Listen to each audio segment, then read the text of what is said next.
If you're an average player, you want to be left alone, right? Because you want to be able to slide by. If you're a good player, you want to be coached. If you're a great player, you want the coach to tell you the truth every day.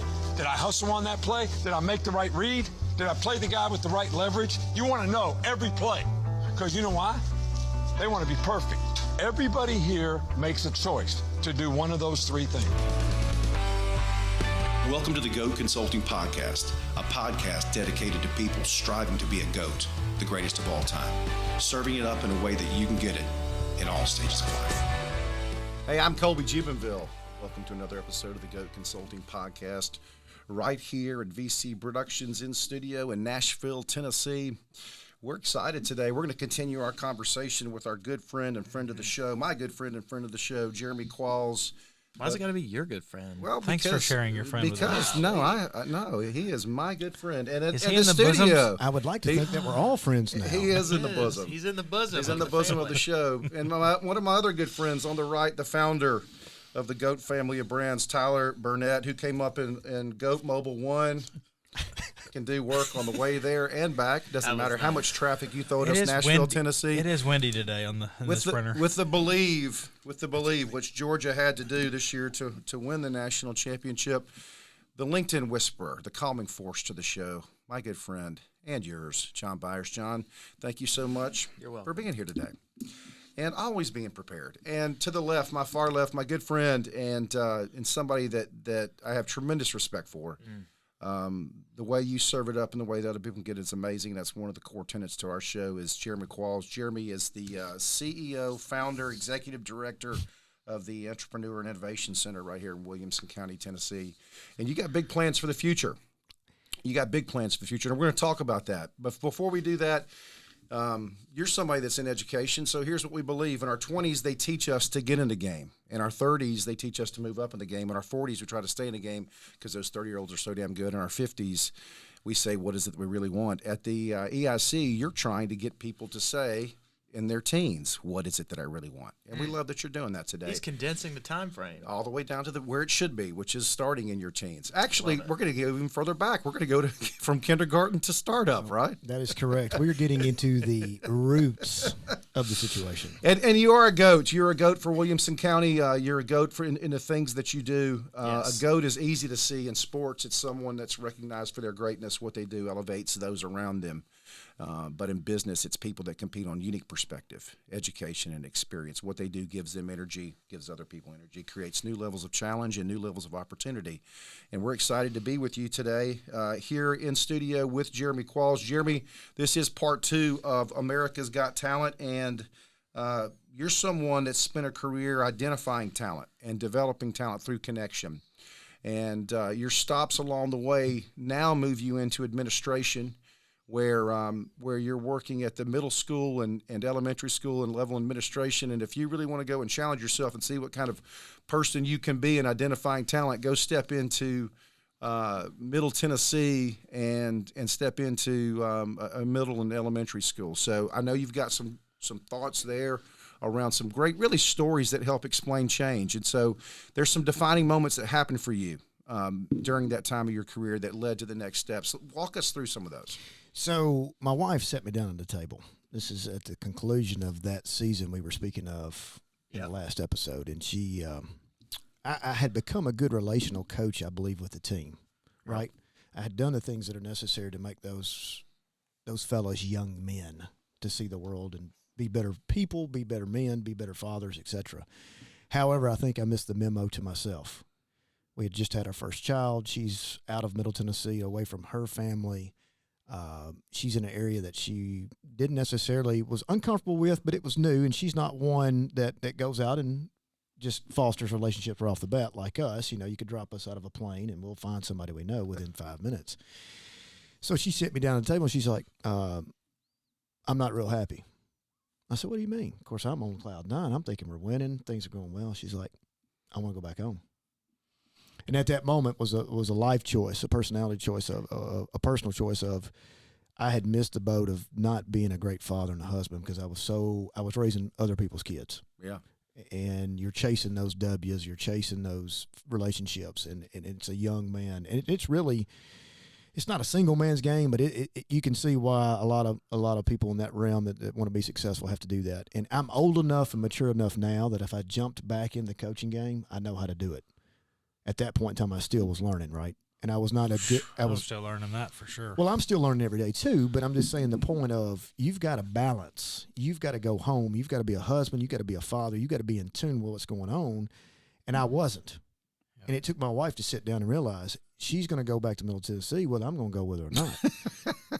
And I was like, that ain't going to happen. I love her too much. Yeah. And it took that moment. That's why we're such a great team. I love my wife. And I mean, she's competitive as nails. But it took her sitting down and saying that for me to realize, okay, let's do what we got to do.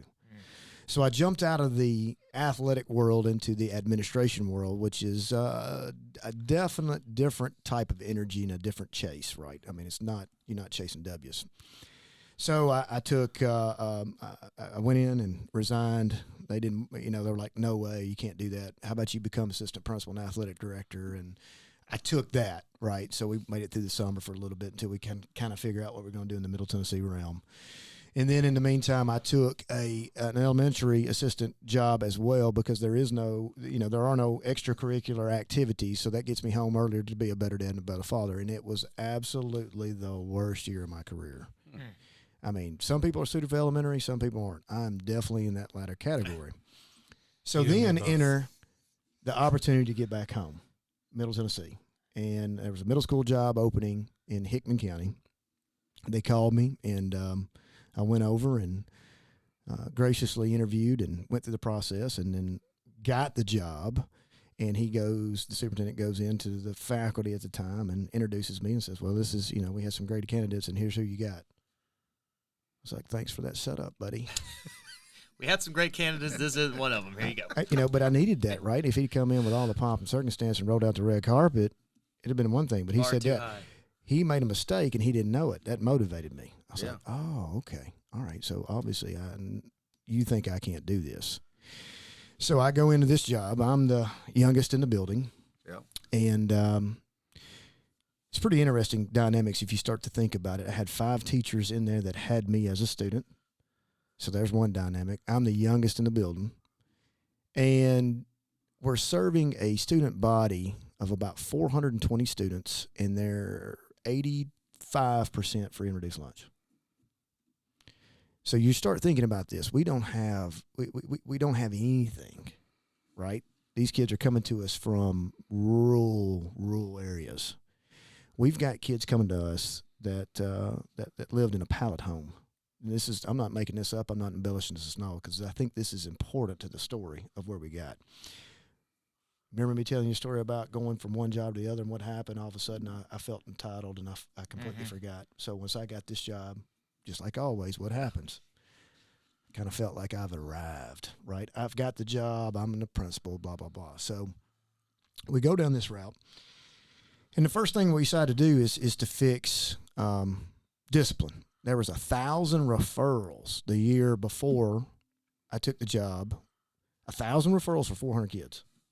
Right, and discipline. Now a referral is like a write-up. Right, okay. Right. I should be very familiar with those, but right. Just to be clear, right. So there was 1,000 referrals, and I was like, something's off here. What's going on? So I start digging through the referrals, and I'm seeing, you didn't have your pencil, or you didn't have all this ridiculousness. So I'm like, okay, we're gonna have to separate. So we have to have some non-negotiables. So I go into the meeting. I was like, we're going to have some non-negotiables. Number one, whatever you do in your classroom, whether it's a pencil, paper, you're not ready, you don't bring a textbook, that is not a referral. That is a cultural problem within your class. People are like, oh, I can't believe you'd say that. I can't control that. If I don't come prepared to your classroom, that means you're missing the boat on something. Yeah. So we started defining non-negotiables. We get that set. We go into the realm. So then I thought, man, I have really done it now. I'm brilliant. I'm ready to hit the circuit to speak because I've got this juggernaut figured out. Yeah. What I didn't realize is that some of the old school folks tend to use these, regardless of non-negotiables, they tend to use that rules and regs as a discipline still in a negative way to get rid of people. Think back, Nick, right? Mm-hmm. So I have a teacher bring a young lady up to the office, marches her up. She's got her jeans flayed from knee to about the hip. And we have a rule, you couldn't have holes between such and such, whatever. Right. She brings her up. We've had to give Colby that rule too. And she looks at me, and this is a testing moment. This is a defining moment. She goes, "What are you going to do about it?" I put my arm around the kid. I walk in there. I say, "Hey, what's going on?" Of course, the kid's embarrassed, crying. Trailer burnt down. I'm living in the back of a truck with my dad. I go get water out of a bucket out of a pond. I said, "I'm so glad you're here. What do you need from me?" I called in my secretary. I said, "Okay, let's go get her something. Go get her some food, go get her clothes, whatever she wants." I sent her back to class. I knew as soon as the bell rung what was going to happen. Here comes the teacher. Mm-hmm. I can't believe, and I stopped her mid-sentence. Probably never have talked to anybody unprofessionally as I did this woman at this moment. I said, "Do not ever bring me another kid up here without asking why." So then it prompted me at the end of the day, once the kids left, like teachers do sometimes, they try to beat the kids out, to the buses. I said, "I need everybody in the front office today, please, after school." So then I commenced to preaching to them too. Do not ever send anybody until we figure out the why. So that was that moment. That could have really went bad for me, but it was a paradigm shift at that moment for me of, are you kidding me? We're sending kids up here and we don't even know the why. Yeah. Do you think they care about doing definitions? Mm-hmm. Regurgitating what you feel is important when they're trying to draw water out of a pond? So it spurred me to say, okay, we've got to dig deeper on this. We were on the state list. Now, you understand there's a 3-year process. 3 years on the state list means it's state takeover. And that means you're on the bad list. Not the good list, the bad list. I'm familiar with that list. I inherited 1 year of the list. So that means the second year they have a state-appointed person that's in the office every day. That guy asked me the first day, he said, "What's your goal?" I said, "For you not be here next year." He kind of laughed. I was like, "I ain't laughing." We go from, and this is a different story, and this is not a braggadocious moment, but it talks about the paradigm shift of the teachers. We go from 1,000 referrals. We cut it in half first year, 500. After 4 years, we're down to 52. We go from state list to top 15% in growth. Now, people say in this rural sector where you have no money, no luxury items, you can't show academic achievement and growth, and I completely disagree. So what's the lesson there? What's the lesson in that? I mean, I could make up several, but it goes from me being Rick Pitino thinking I'm going to win a game because of my knowledge, and it had nothing to do with my knowledge. It had to be with connections and relationships with the kids. Find the why, and the rest follows. So for me, as I hear you say that story, it's leading with an opening bid of trust, and we get more out of folks with grace than consequences. Those are two things that I got as you shared. Yes, and this was in year one. This is in 6 months' time now. Here I am 30, 29, 31, 30, 31 as a principal. This could have easily fallen on its face. Let's say we don't have the success academically or discipline off the front. It could have literally fallen on its face. So even after that one particular, don't bring them to me until you find the why, we still didn't have believers. Yeah. And you're somebody that not only can impact it at a global level, at a cultural level, you can impact it at an individual level as well. Yeah, so, I mean, it's one of those things, everybody hated the TCAP. I said this a while ago, don't hate the player, hate the game. That was one of my go-to sayings with the teachers the minute they said, I don't want to teach to the hey, it's the game. Yeah. Don't hate the player, hate the game. We know what the game is. The game is a TCAP. So how do we succeed in that? You go get the data. I'll break it down for you, and I'm going to bring you Jeremy's results from last year or the last 3 years, and we're going to have conversations with Jeremy. This was a very powerful turning point for us. Instead of having a parent-teacher conference, we're going to have a student-teacher conference. I love that. We're going to reverse it, and we're going to ask questions. So I printed off your report, 3-year trend data from TCAP, and it showed Jeremy has either flatlined or declined. I want to know the why. In the years they had success, why? So you'd be amazed at what you find out. Mom and Dad divorced. I'm living away. That's why we declined. Oh, okay, good. Let's figure out how to support that kid. Why did you succeed 2 years ago, but you failed last year? Because I hated that teacher last year. Now, there's two kinds of teachers. Those that are going to be remembered and those that are going to be forgotten. Right. Which category are you going to fall into, right? The ones that they succeeded, they could tell you the name immediately. The ones they hated, they could tell you immediately too, right? So you have to be, which one do you want to be remembered for? And we can't be detrimental in that kid. Why did you hate that kid? Because the kid acted up? I was that kid. Right. My dad was superintendent. I was there was two of us, 8th graders that didn't get to go on the 8th grade trip because of demerits, write-ups, whatever you want to call them. Right. I was that kid. I couldn't have gotten into the EIC. Are you kidding me? And your approach not only impacted culturally the teachers, but in your quest to identify talent, there's this one moment where you're watching America's Got Talent, and you see this group called the Mountain Dew Extreme Team, and you have this thought that maybe we can use them as a vehicle to reach people that normally cannot be you can't connect to. So in order to attack the greater good, I hand selected one out of each hallway, 6th, 7th, and 8th grade. Each have their own hallway. I called the 6th grade the geriatric unit. 7th grade was a black hole sun, and 8th grade was my go-getters, right? So I had to have one from each. That's worth the whole episode on its own. Right. I had to have one from each to make this work. And I picked up my wingman, Robin Smith, who I'll give a shout-out to because she's an incredible educator out there grinding away every day. I sold this thing to her, and she was all in. So we started figuring out, how do we get on this granular level? Well, enter Alex, right? Alex is like another Nick. Alex is sitting in the back, hair over his eyes, wearing a little beanie all day. Could not get a conversation out of Alex ever. His test scores had flatlined. So Robin's like, I got him. He's mine. He's my project. I said, let's figure out a way to approach this. Mm-hmm. So I'm starting to have conversations with him. We have this positive behavior system where if you don't get referrals, you get to go to this crazy event, whatever. I'm sitting at home, and I know I've had a conversation with him, and I know he loves skateboarding, and he loves all the cool stuff like that, right?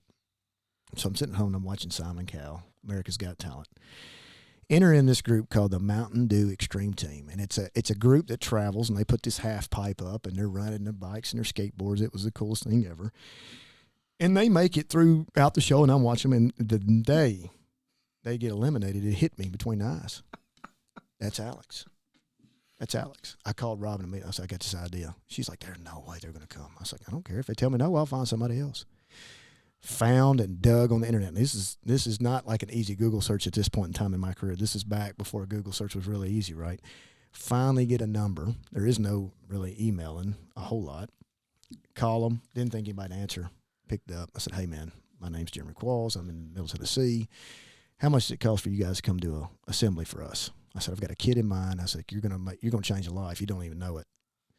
He's like, you're in business. We're going to be in Memphis doing a halftime show in NBA for the Grizzlies. We'll be coming through there, $1,200. I was like, done. Didn't even have $1,200, yeah. But I said, I'll find it. So I started peddling some folks. We got $1,200. They show up. Now, Alex cannot go to this. He's already gotten his referral, whatever. He cannot go. I told all the teachers that stayed back, that left the bag kids back, I said, keep the doors open.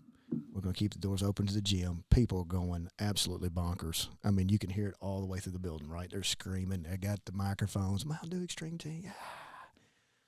So I walk by, and I see Alex. I said, come here, man. So we walk down there. We stand at the door. I said, I want you to see this. They come through there, and that guy does a backflip, does all this stuff. And he tries to act cool, but he's like, you can see for the first time something happened. And I put my arm around him. I said, I don't want you to ever miss another one. I took him back. Never missed another one. Went into the military, got married. I think he's working in a mechanic shop doing a productive citizen, right? He's got even a further story. I didn't figure out his why. His why is interesting. I used to see him on the road, and he was walking to the grocery store every day. He lived about 1.5 miles from the grocery store, and I'd see him on the side of the road every time. I was like, what's going on? He had a 20-some-odd brother that lived at home that never left, didn't have a job, pretty much worthless. His mother was morbidly obese. I'm talking never left the house. And matter of fact, I think she passed away in the house. Jeez. And you want to figure out why? You want to figure out why kids won't talk? You want to figure out why they're mad? What is homework to me? I'm going home to this. I am in 8th grade, and I'm having to go get the groceries. Why should I have to go do that? Yep.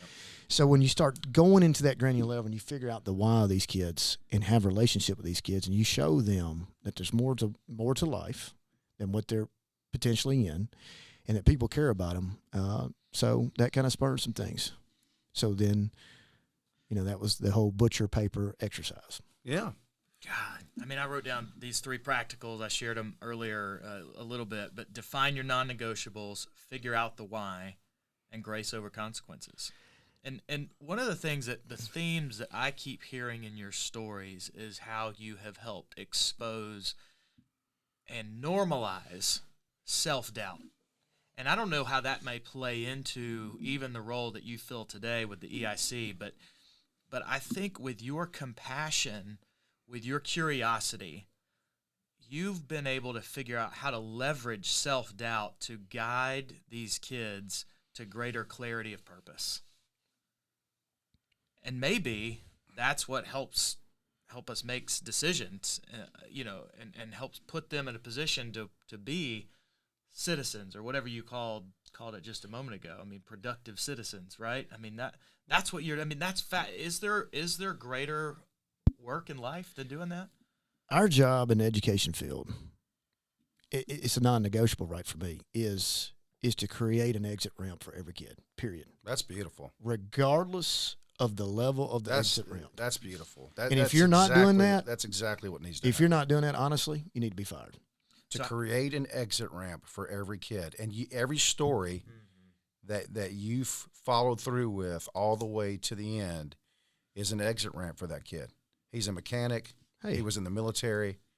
He's a productive citizen. If we didn't provide, and I don't want to be too presumptuous and arrogant to say that we provided that for him, but if we didn't make that connection, there's a great chance that kid never finishes high school. What did you text me? You texted me last night, after we talked for what seemed like 10 minutes, but was probably about an hour and a half.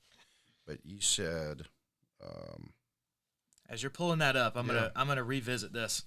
I wrote it down early in the conversation. The only reason I came to school. Yeah. The only reason I came to school. Yeah. We're having this conversation, and he says, when you get to that moment where the kid says to you, this is the only reason I come to school, that's what you need to exponentially grow. You've found what motivates them. No. Because you can't.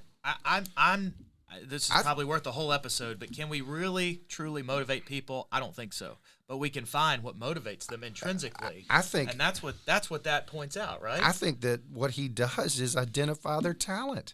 Yeah. I mean, if the kid says to you, "This is the only reason I come here," forget everything else. Well, I want to call Tyler out, right? Because he's over here not doing it. Honestly, you're the youngest. I think the youngest in the crew right here. Right. What was your why? Right. What was your exit for going to school? Any of it? Yeah. Sports. So that's why athletics is so powerful, right? I say that all the time. Educators that are non-athletic get so mad. I'm like, dude, athletics is the most powerful emotional tool that educators can use. And most people tend to look at it negatively. That, let's say that AP English teacher, if they would use it to their advantage, they would succeed. Yeah, I was there because I had to be there to compete. Right. Me too. It sure would. I can't remember a single thing I honestly learned. So that makes me think even more like what does people dream about, right? So some people say they want to be firefighter. Some people they say they want to be the president and all the different things. A lot of young kids say I want to be in the major leagues. I want to be an NFL player. I want to.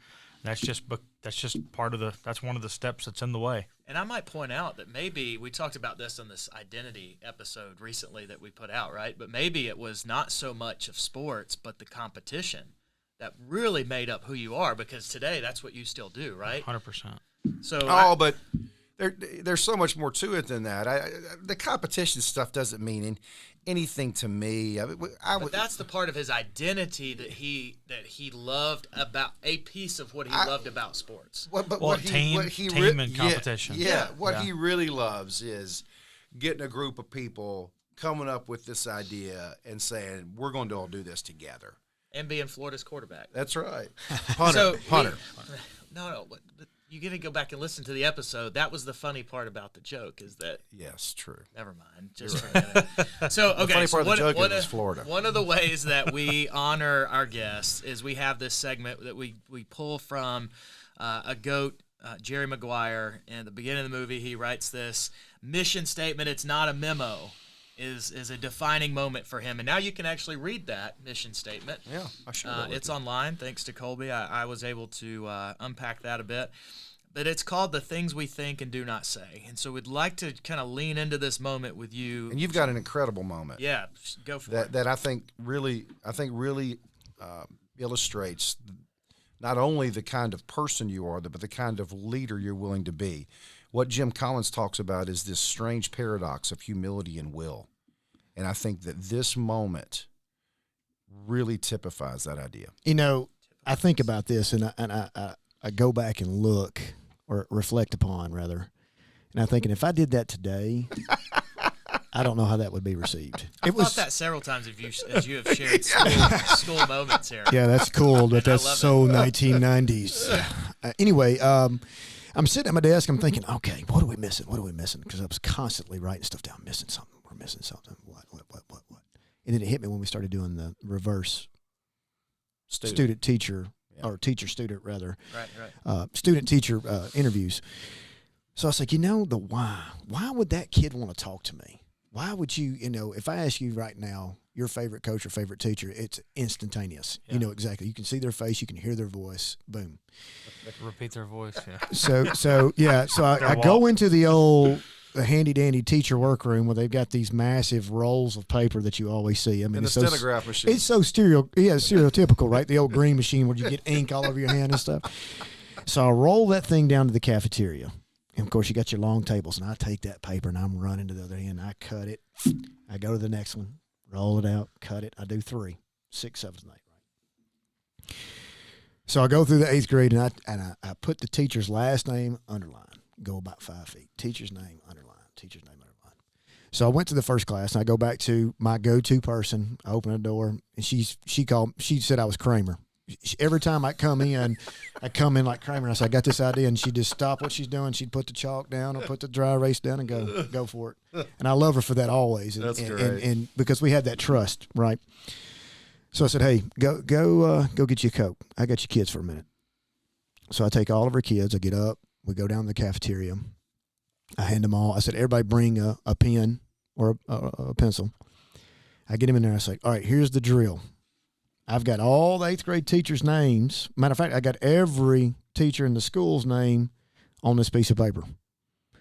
And I want you to go write your name under one teacher that you could close the door and spill your guts to, and you feel very confident that they will help you do whatever's necessary to succeed. Go. So here they go. I go to the next class. I go to the next class. I go to the next class. Everybody's like, what are you? Teachers are wanting to know what to do. So I honestly, at this point, am trying to expose 1 or 2 to get them in the boat, right? And it was one of those deals that this could have failed. I could have wadded up, threw it away, whatever. But the trend was exactly in line with my hypothesis. We had a couple guys in there that just didn't want to subscribe to the theory, right? And they just thought that by being in their own domain and closing the door, that makes them all powerful, and the kid ought to just do whatever they say. So I start looking at the trends before I even bring the teachers in. Of course, the woman I kept saying, my wingman, Robin, she's got a mile-long list. But the person that I was speaking of had maybe 2 names. So you've got long list, no names, long list, medium list. So I bring the teachers now. I start cutting them up. I said, I need everybody. I did this quite frequently, even though we didn't have set meetings. I said, hey, I need everybody in the library this afternoon. I folded it up, put their names on it, put it into place. I said, all right, there's a piece of paper there. I want you don't have to look at it now, but I want you to go to your room once we finish this meeting out, and I want you to know what this is. So I laid it out and explained to them. Dismiss. There's people already opening and right, of course. Yeah. People start crying.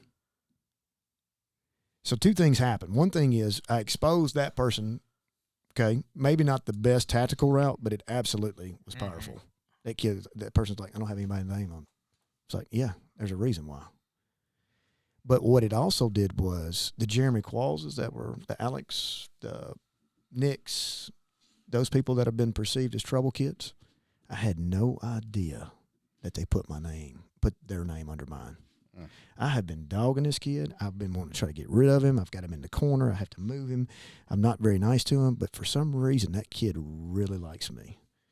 And it completely, inadvertently, not by design, that was not my intention going in, changed the game for another way. And the thing you were thinking was, there's two or three faculty members that if they knew what kids' true perception about them was, then hopefully they would say to themselves, I'm contributing to this in some way, and I need to understand so I can be the teacher I need to be. The crying didn't come from the fact that they didn't have any names. The crying came from, I had no idea that Jeremy liked me this much. Interesting. So I said, okay, so here's what we're going to do. When Jeremy's acting up on the hallway, guess who we're going to tap into? Yeah. We're not going to poke the bear. That was a big saying for us. Don't poke the bear. Take it to the teacher that Hey, Robin, he's under Robin. So we started referring to whose list is he on, and we all knew what that meant. Yeah. And if that means I'm an 8th grader and Mr. Mayberry down in 6th grade is my guy, we all knew that if there's a situation going on, it's a quick email in the morning, hey, the bear is stirring, I need help. That meant drop what you're doing, go, I'm covering your class, let's have a conversation, then we return. So how it started, kids are commodities, I know more than them, I'm better than them. How it's going. Kids are necessary. Kids have insights where I don't, and we're better together. What That's perfect, really. What these 2 episodes have been for me is the dash that sits in between those 2 things. Yeah. And it's stories worth hearing, and I'm sure there's 100 more that are worth hearing too.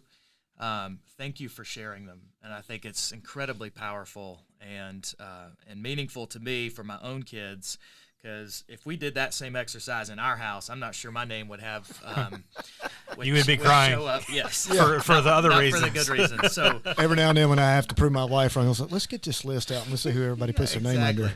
Okay, so we got to do this. It is the final way we honor all our guests. We ask them to pull out their phones to share with us one more insight into the deepest parts of your vulnerable soul, and share with us the top 5 songs on your playlist. So I have multiple personalities when it comes to music, right? I mean, in the afternoons, late evenings, I could literally have Broadway music on. But when I'm going into work, I'm a different cat. So I've got everything from 9 Inch Nails to Audio Slave to things. 9 Inch Nails is coming to town, by the way. No. Oh yeah. Franklin Amphitheater. Oh yeah. I don't want any piece of that. So my first song is I like is my nails off cut. one of my top 10 albums of all time, which is Hesitation Marks from 9 Inch Nails. It's Copy of A. Copy of A. All right, so that's one. What's going on? Another one that goes with my personality is we is JJ Gray and the Mofro on Fire. Wow. Okay. On Fire. That's got multiple meanings for me, right? Yeah. Okay. I've got we can walk through that. I've got 21 Pilots. My kids loved 21 Pilots. Oh yeah. So we've got Stressed Out and Ride. Yeah, Come back to me. Yes. And then I'm a huge Dave Matthews fan. So there we go. Now I'm feeling a little better. So I've seen Dave. Me and my wife have seen Dave 40 plus times. So B&B. Now I'm feeling better. there you go. What Dave song? One Sweet World, of course. Of course. Live at Luther College. The one that started it all. Well, I will say this, my friend. You are certainly making One Sweet World right there in Williamson County. Yeah, thank you for the good work. At the EIC. And I'll leave it with this for our audience, for great conversations with Jeremey Qualls. Number one, more teachers, more educators, more administrators, more parents need to understand the focal point that he made, create an exit ramp for any kid. Mm-hmm. Number two, when the kid makes the statement, this is the only reason I come to school, focus on that. Number three, and for Alex and Nick and the Mountain Dew Extreme team, and Robin and Tyler and John and Jeremy, we appreciate you being here today. I'm Colby Jubenville, and this is the Go Consulting Podcast. Boom.